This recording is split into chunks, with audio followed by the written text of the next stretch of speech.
السلام علیکم ورحمۃ اللہ وبرکاتہ۔ سامعین کرام، موت ایک ایسا اٹل فیصلہ ہے رب تبارک و تعالی کا کہ کل نفس ذائقۃ الموت، ہر نفس نے موت کا مزہ چکھنا ہے، لیکن موت بسا اوقات مرنے والے کے لیے راحت اور بسا اوقات جینے والوں کے لیے راحت۔ حضرت ابو قتادہ رضی اللہ تعالیٰ عنہ فرماتے ہیں کہ نبی پاک صلی اللہ علیہ وسلم نے ایک جنازہ گزرا تو آپ نے فرمایا کہ یہ راحت پا گیا یا لوگ راحت پا گئے۔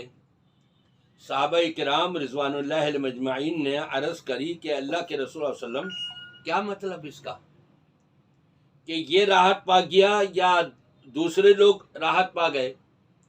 کہا اگر ایمان والا تھا تو دنیا بھر کی تکلیفیں، مصائب، پریشانیوں سے یہ راحت پا گیا، اور اگر ایمان والا نہیں تھا، لوگ اس سے تنگ تھے، پریشان تھے، ہر ایک کو تکلیف پہنچانا، ہر ایک کے ساتھ لڑائی جھگڑا کرنا، ہر ایک کے خلاف کام کرنا، تو اس کے انتقال پر اس کو موت آ گئی ہے تو لوگ اس سے راحت پا گئے۔